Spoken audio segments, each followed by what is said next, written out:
I dissected and recreated this intro frame by frame to find out exactly what's going on in this magical little edit.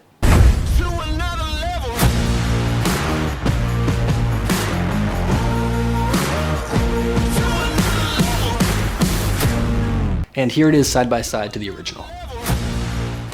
There's clearly a lot going on in here, but I've narrowed it down to the 3 most important techniques that give this so much energy. Number 1, match cuts. And there are 2 different types of match cuts. Most commonly in films, you see the type where a composition is carried over from one scene to the next, but that's not what's used here. These are match cuts in the motion sense, when the momentum of an animated object's trajectory is matched, even if no graphic elements are carried over from one scene to the next. You can see in this example that the animated elements are completely different in both frames, but the movement that started in the first scene is resolved in the second scene. It kind of tricks your brain into thinking that there wasn't even a cut at all. This could be done in Premiere or Final Cut, but it's easiest to show in After Effects. For this example, we want to transition between this box and this star. For this to really work, there needs to be a ramp, ideally a pretty dramatic ramp. Then the cut has to appear at the tip of the mountain, right when everything is going as fast as possible. There was no morph, there's no actual animation happening where the square turns into a star. It's just a hard cut. But because it's hard cutting on that motion, everything resolves nicely and just feels right. And in a perfect world, this animation would be accompanied by footage that actually has movement in the same direction as well. A good example of that is this camera transition. The animated elements in the first scene are going from top to bottom, and then the camera in the footage itself is falling down as well. So you have both the graphic elements falling and the camera falling, and everything just feels cohesive and as if it's all living in the same motion universe. For this part of my edit, I was using skating footage, which happened to go left to right, so I animated my graphic elements left to right. Number 2, Chromatic Aberration. This is that little special sauce that evokes the feeling of watching on an old TV.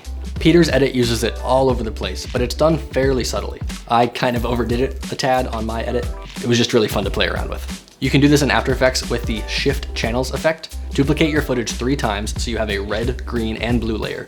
Then on each of those, choose the respective color inside the Shift Channels effect, while selecting full off for all the other channels.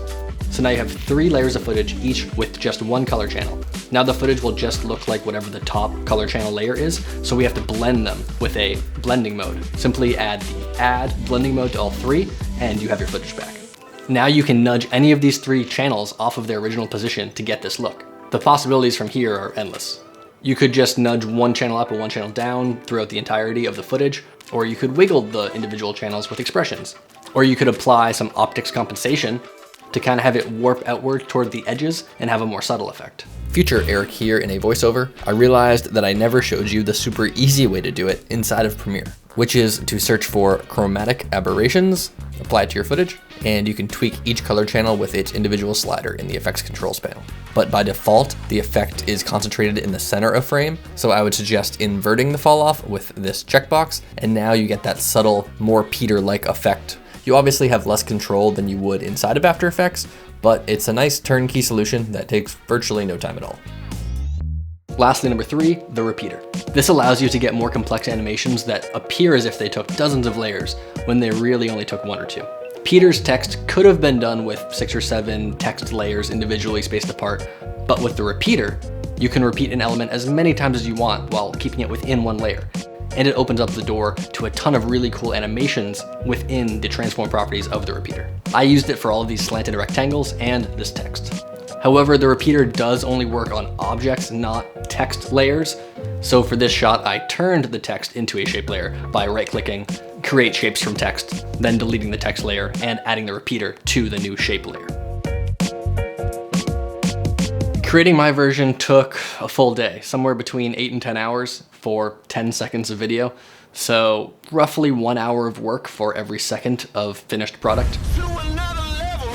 And it's just for this video. I won't be using this intro for my actual YouTube channel. It was just more of an exercise to keep me fresh in After Effects. And if you're a fan of Jeff Goldblum, because who isn't, check out this video where I recreated motion graphics from his TV show last year.